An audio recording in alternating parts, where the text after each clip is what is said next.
Olá pessoal, bom dia a todos, seja bem-vindo a mais um episódio aqui do nosso podcast. E hoje temos assim uma honra de receber o Dr. Jean Cleuter Simões Mendonça, o nosso querido presidente da OAB Amazonas, né, que vai compartilhar conosco as suas expectativas para o biênio 2025, papel também da inteligência artificial, e também vai nos falar como é que foi a participação do OAB nessa reforma tributária que garantiu as vantagens comparativas da nossa Zona Franca de Manaus. Bom dia, Jean.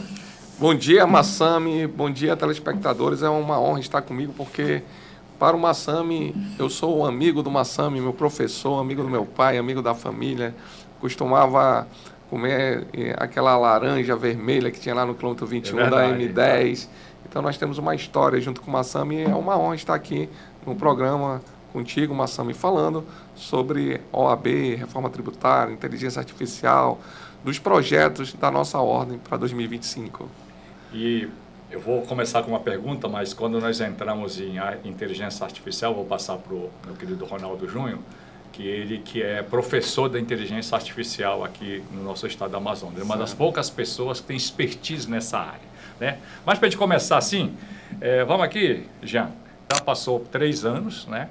Nós participamos da sua reeleição e você foi com uma votação expressiva, foi reconduzido para o próximo triênio. E qual é essa expectativa que nós temos desses 3 anos para o OAB Amazonas? Primeiro, Massami, a reeleição é uma questão, uma experiência um pouco diferente, né? Porque na reeleição você coloca a sua gestão, a gestão em análise pela advocacia. Nesse sentido, nós ficamos, eu falo toda a gestão, toda a diretoria, conselheiros, colaboradores da OAB, muito felizes com a votação que nós tivemos, porque foi um recado da advocacia dizendo que nós estávamos no caminho certo. Nós, na nossa gestão, a gente pensou no advogado. Hoje tem detalhes que a OAB que nós fazemos que parece que não são importantes, mas são. Se qualquer advogado ou advogada chegar na sala da OAB de manhã, nos fóruns tem um café da manhã. Fala, mas o advogado não tem café da manhã? Não é a comodidade.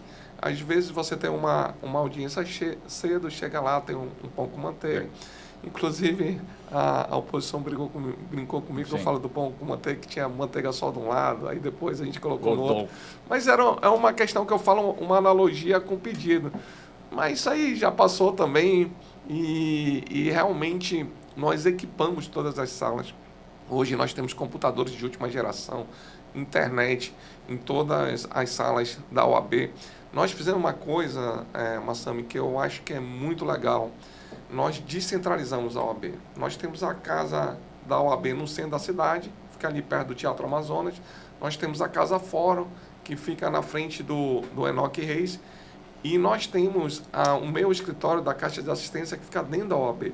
E nós inauguramos a sala no Shopping Felipe Dal para atender a advocacia da Zona Leste e Zona Norte. E olha só, Massami, que coisa interessante. No dia da inauguração, uma senhora chegou comigo e falou assim, o senhor é presidente da OAB? Eu falei, sou.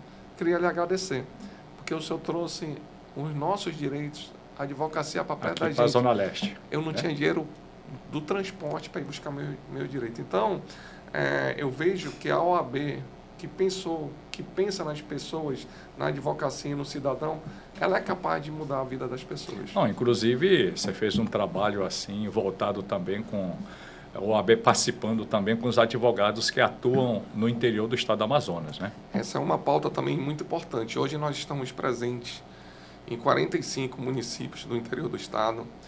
E a nossa meta para o segundo mandato é estarmos nos 62 municípios. Inclusive, onde não estiver internet, nós vamos contratar Starlink, porque, olha só, imagina, Ronaldo, imagina, telespectador, um cidadão que tenha direito àquela aposentadoria por tempo de serviço, um agricultor no interior do estado do Amazonas, e ele não tem acesso à justiça. Na hora que tiver um posto avançado da OAB lá, um polo da OAB, ele pode mudar também a vida daquela pessoa do interior do estado do Amazonas. Nós tivemos a oportunidade, Massami, de inaugurar a subseção Itacoatiara. uma estrutura fantástica na Avenida Amazonas, a principal avenida. A principal lá. Eu acompanhei isso. Também com várias salas para atendimento dos cidadãos, com ar-condicionado, com estrutura. Ou seja, nós trabalhamos muito no interior do estado do Amazonas. Eu vejo assim, né, Jean, que o OAB está andando a um passo assim bastante com uma velocidade X, e eu vejo que falta muito ainda a falta da ausência do Estado, né, nas questões dos direitos, principalmente quando um cidadão lá do interior quer buscar um direito, ele não tem como, até porque a justiça como um todo ainda não está presente frequentemente em todo o estado do Amazonas. Acho que isso tem uma dificuldade onde o OAB tem participado, tem levado justamente a maneira de como a pessoa se acessar os direitos do cidadão. Acho que isso é um trabalho muito importante que o OAB vem fazendo. Acho que isso é um trabalho muito árduo, não é não? É muito. Veja só um ponto muito interessante. A OAB, ela não tem força impositiva. Ela tem força política, mas força política você tem que usar. O que é a força política? O poder de convencimento.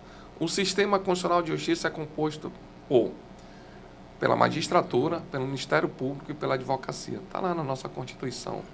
Mas nós temos que dar prioridade ao diálogo. O sistema de justiça, para funcionar, tem que estar em diálogo. A OAB, o Tribunal de Justiça do Amazonas, o Ministério Público e a Defensoria. Por quê? Porque essa sinergia positiva é que vai levar para o cidadão o provimento jurisdicional que ele precisa.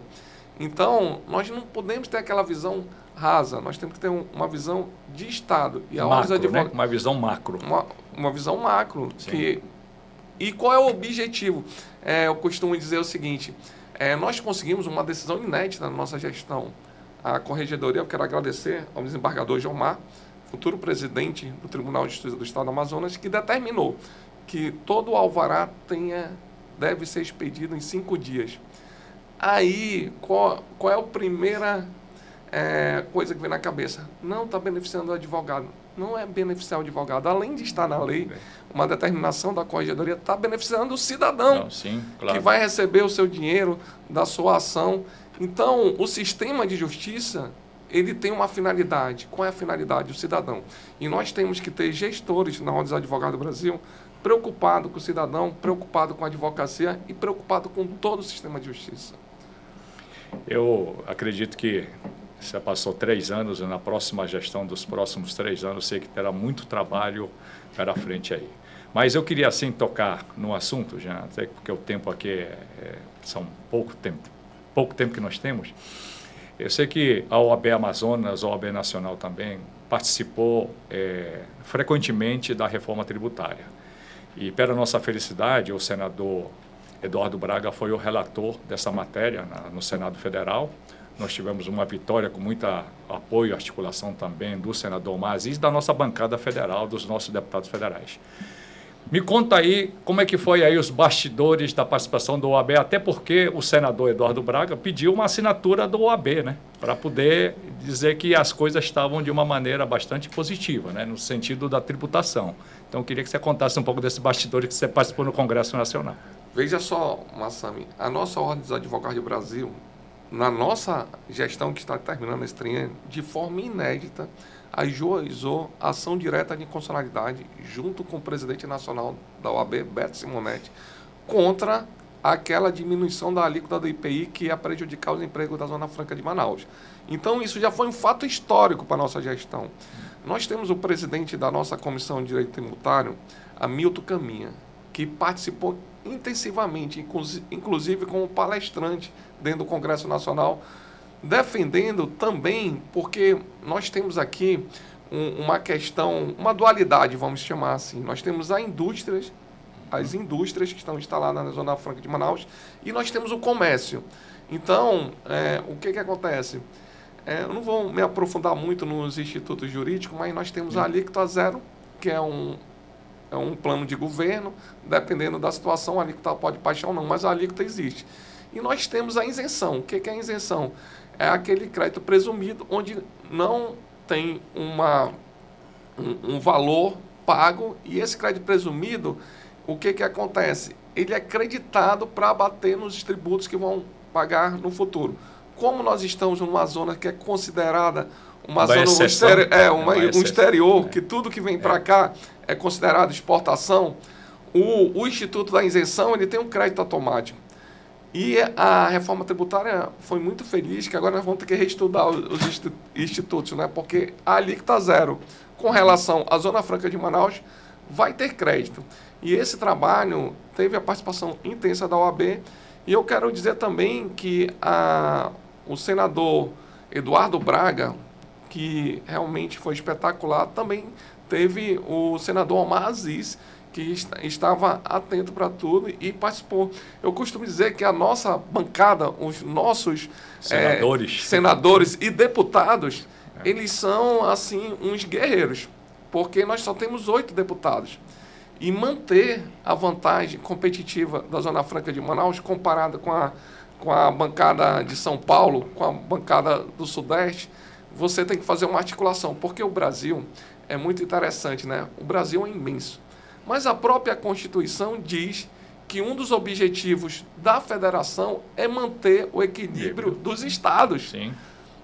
Só que, veja só, tem estado, por exemplo, o Pará. O Pará é um estado exportador.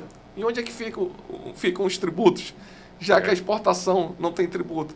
Então, todas essas questões elas têm que ser vistas na reforma tributária. E eu quero parabenizar, aproveitar os senadores do estado do Amazonas e também a bancada federal. Eu sempre digo para os meus ouvintes do meu programa A Voz é Sua, nas manhãs, das 6 às 8 da manhã aqui, através da Rádio Manaus, 98.7, é o seguinte, que Manaus não tem paraíso fiscal. Aqui é o paraíso do fisco. Você, como advogado, especialista em direito tributário, você tem um número assim, por exemplo, quanto que nós arrecadamos de impostos federais e mandamos para o governo federal e quanto era retribuído para o estado do Amazonas? Você tem esse número aí mais ou menos? Eu não tenho um número... Exato, mas tem um número mais ou menos. Eu não gostaria nem de chutar esse número, mas é porque é uma coisa interessante, Massami.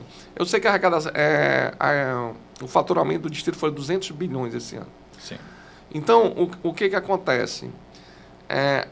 Há uma falsa impressão que se tiram os benefícios econômicos da Zona Franca de Manaus, as empresas iriam para o Sudeste.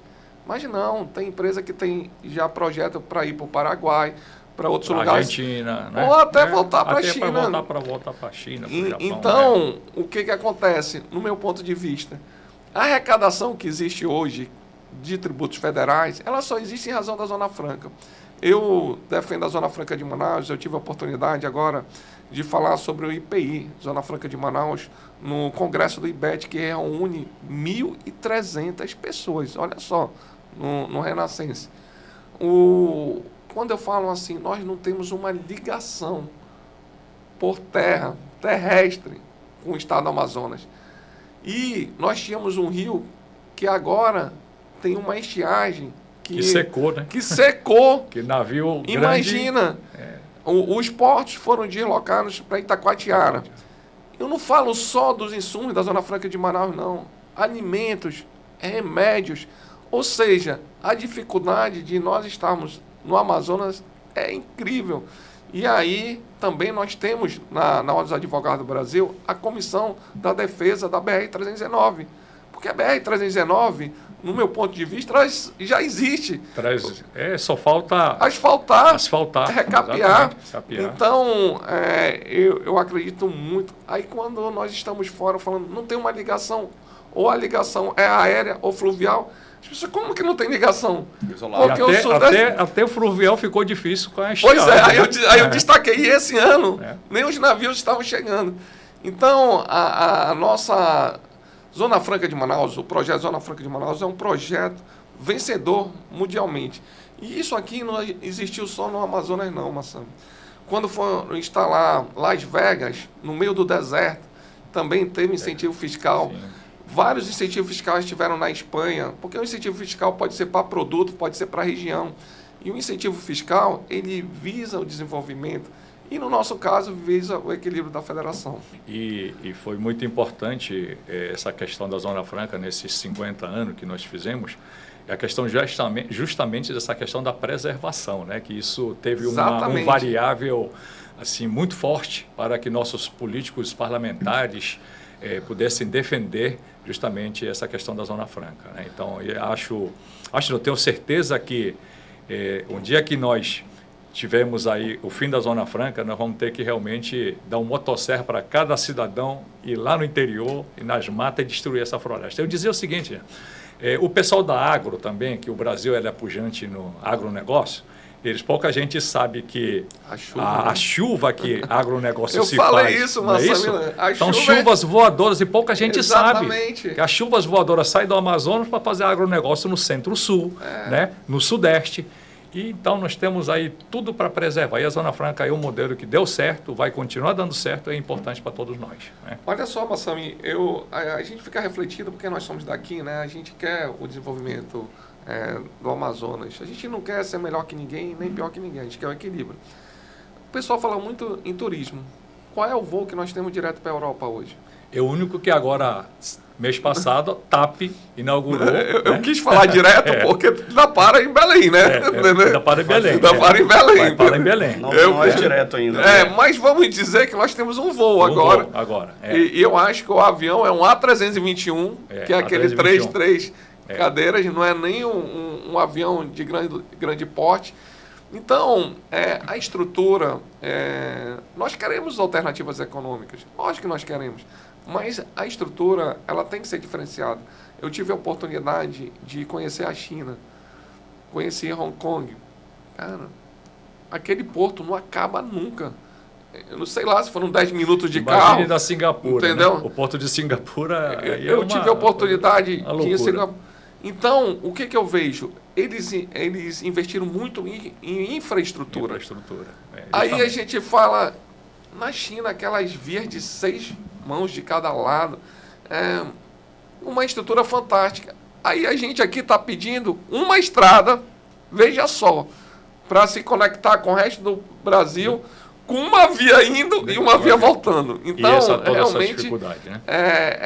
eu acredito nessa questão de Estado, cidadão, iniciativa privada, tem que ter uma sinergia também. E o Estado, ele, no meu ponto de vista, ele deve investir em infraestrutura. E nesse sentido, hoje, os maiores portos que nós temos aqui no estado do Amazonas são portos privados. São privados. Foram os cidadãos que investiram. E que acreditaram. Então, será que talvez, quando tiver asfaltada a rodovia, também levar para a iniciativa privada? Isso existe no Sudeste. Sim, claro. Então, são alternativas que eu vejo, sabe, Massami?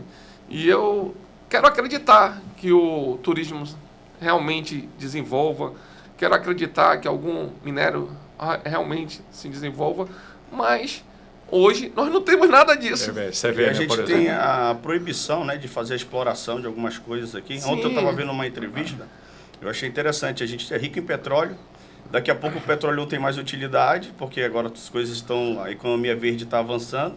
E o que vai acontecer com o petróleo que a gente tem de reserva aqui?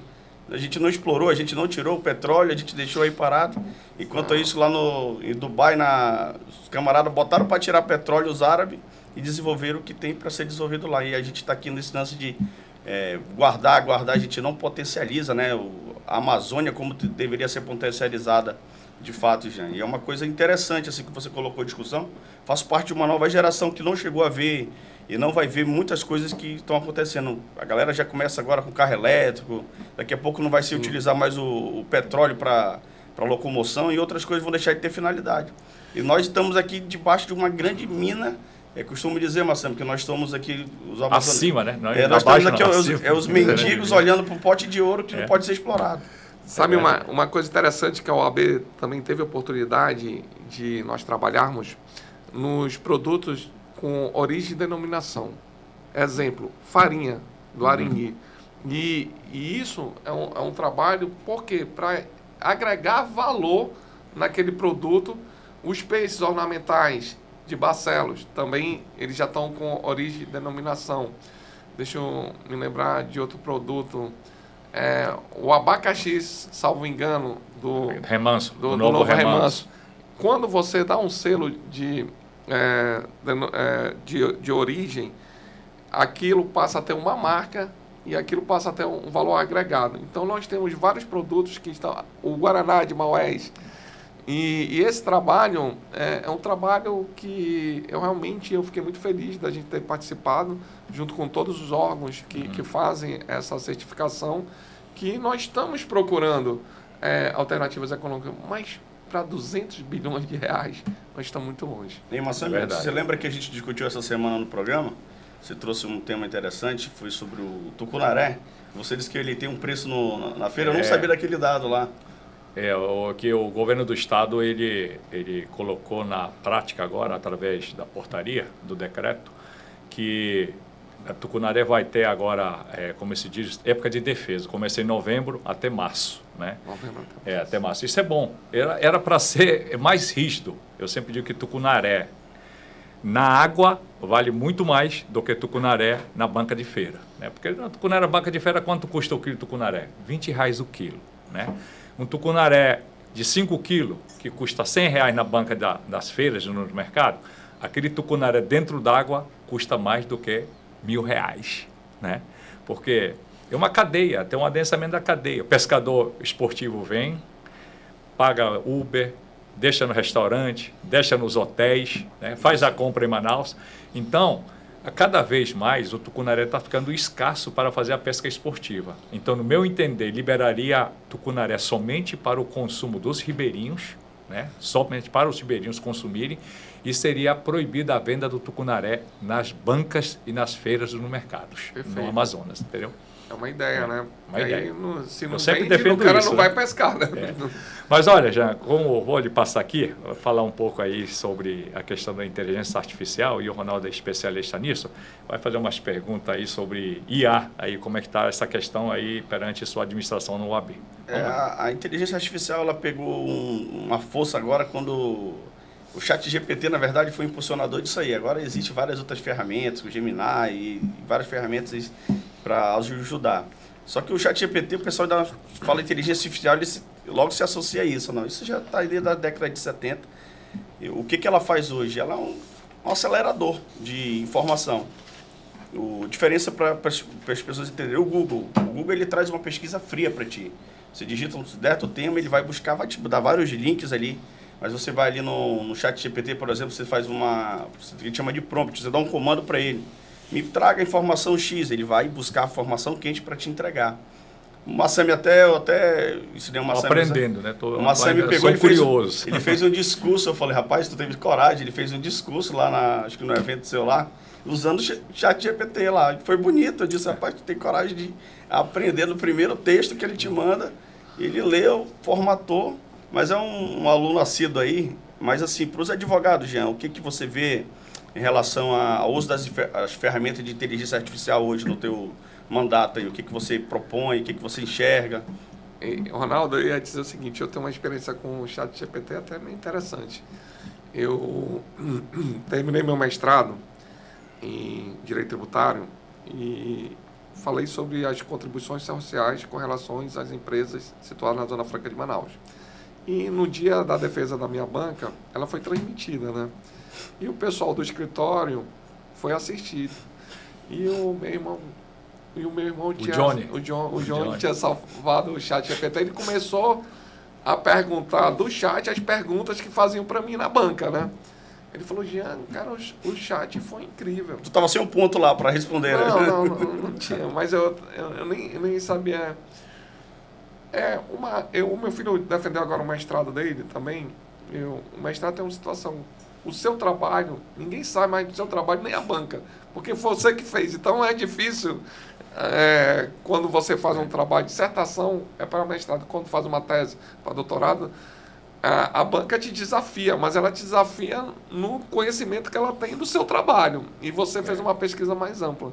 Mas o ChatGPT conseguiu tirar uns 9.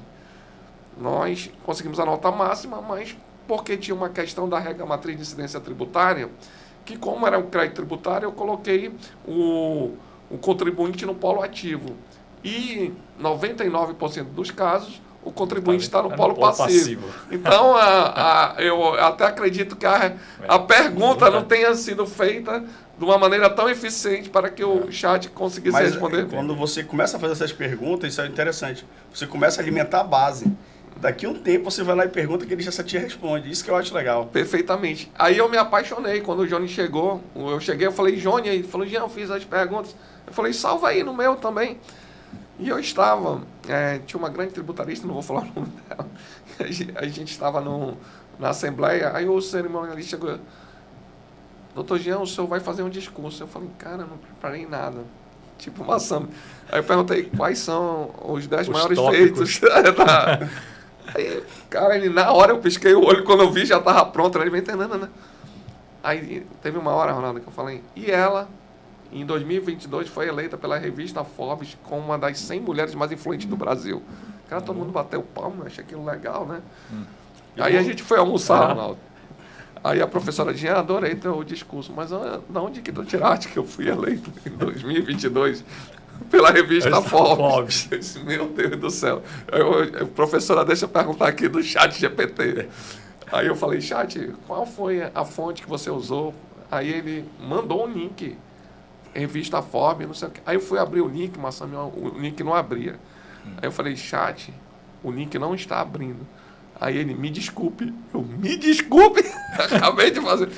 Aí depois eu me aprofundei um pouquinho mais. Na inteligência artificial existe também a alucinação. E os advogados, agora falando, a advocacia tem que tomar cuidado quando você pede assim, eu quero uma petição para que o IPI da Zona Franca seja mantido o crédito presumido. Ele pega aquela jurisprudência que está contra, ele coloca a favor, porque você pediu.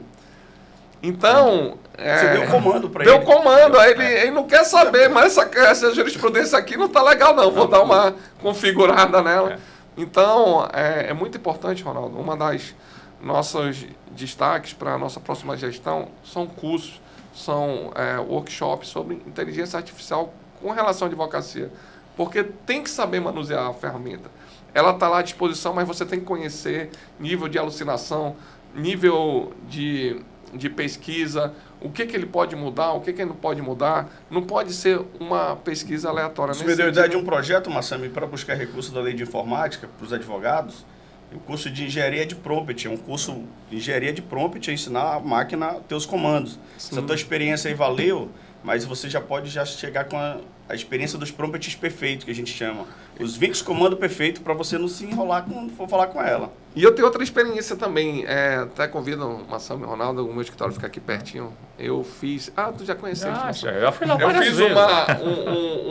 um ambiente de vidro e tinha um abieiro. Eu falei, não vou cortar esse abieiro.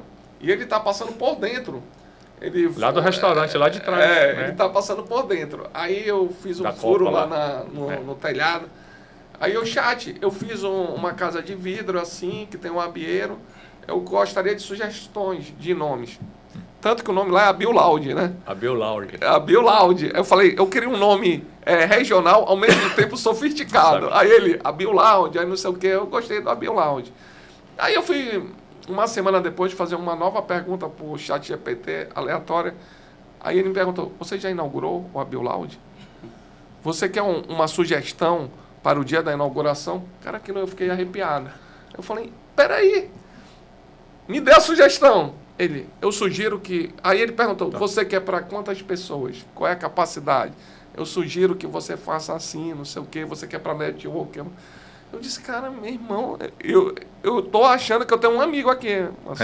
Aí ontem teve uma hora assim, a gente falando com o cliente de chat GPT, eu disse, peraí, vou ver se ele tá bom mesmo. Chat, eu não estou muito bem hoje, o que você sugere? Não, eu sugiro que você faça isso, não fique muito estressado, deu tempo, não sei o quê. Existe a questão do no-code, né? Então, você não precisa ser da área de tecnologia hoje para manusear hoje tecnologia. Isso eu acho interessante. É uma conversa. Mas eu quero, assim, concluir, Ronaldo, da seguinte forma. Nós precisamos treinar a advocacia, que eu falo advocacia me incluindo. Nós precisamos ter conhecimento da ferramenta, porque numa questão técnica, ela tem que vir positivamente. Ela tem que vir com os requisitos técnicos. E não pode a inteligência artificial fazer o que quiser. Nós temos que ver como usar de maneira adequada. Porque eu acredito, sim, que a ferramenta da inteligência artificial é necessária, mas nós temos que saber manuseá-la de forma adequada. Isso é por isso que precisa se treinar, entender, estudar e regulamentar. Tá? Isso é um ponto interessante, que a gente está na fase de regulamentação. Eu acho que não vai ficar solto do jeito que está. O Brasil deve criar alguma regulamentação, os governos devem fazer alguma coisa em relação a isso. Mas, Jean, muito obrigado assim, pela tua participação, pela vinda aqui no podcast aqui do A Voz é Sua, do Massami Mick. A gente agradece. Também quero finalizar aqui, passando as palavras aqui para o Jean, porque falar em IA, em inteligência artificial, você sabe que você milita muito na área tributária, nas questões das empresas, né, principalmente na questão jurídica, na área tributária. Você vê que as empresas muitas empresas têm o seu compliance, né, e os compliance estão usando hoje o IA para quê? Para ver a questão dos acordos de negociações comerciais, porque há muita mudança, vamos dizer assim, das legislações de país para o outro, né? Então, acho que o IA veio também para encurtar esse entendimento da legislação entre os países, que hoje o mundo está totalmente globalizado, né? Acho que eu vejo também, você deve dedicar muito isso, porque você é um advogado tributarista, brilhante, por sinal, aqui no estado do Amazonas, né? Se dedicou a isso. E aqui, vamos terminar nosso programa de hoje, eu deixo aí para os seus comentários finais aí, do nosso programa aqui, chama A Voz é Sua, nosso podcast. Agradecer, Massami, agradecer, Ronaldo, aqui a oportunidade de participar com vocês, a oportunidade de falar sobre a nossa Ordem dos Advogados do Brasil, inteligência artificial, sobre o futuro da OAB. É muito importante que um público qualificado que vocês têm possam ter oportunidade de ouvir sobre a nossa OAB, sobre o nosso trabalho. Agradeço muito, estou muito feliz e estamos à disposição na Ordem dos Advogados do Brasil para a gente implementar mais coisas sobre inteligência artificial. Bom, aqui nós vamos encerrar nesse podcast com um convidado especial, que foi o presidente da OAB, Jean Cleuter Simões Mendonça, né? Eu mando um abraço para o seu pai, seu Cleuter Mendonça, época que era deputado estadual, ele que me colocou aí na minha vida pública, ele que me convidou a ser vereador da cidade de Manaus como candidato pelo PMDB, onde tive a oportunidade de ter um convívio familiar desde criança com sua família, com você, já. Tive a oportunidade talvez de ser seu professor, né? Você é uma lenda, né? Só para encerrar, uma vez a gente numa campanha, o Massami mandou lavar o carro dele, eu me lembrei disso. Aí ele falou, coloca uma água no radiador, porque da Santana, o carro era Santana. O cara colocou a água no tanque. Tanque do óleo. No carro. O Massami estourou um montão de... Meu Deus do céu, o que está acontecendo? São nossas aventuras, né, Massami? Campanha política. Muito. Mas obrigado, Jean. Obrigado aí, nossos telespectadores. E até a próxima oportunidade com o podcast A Voz é Sua. Isso aí. Fui, minha gente. Valeu. Obrigado. Obrigado.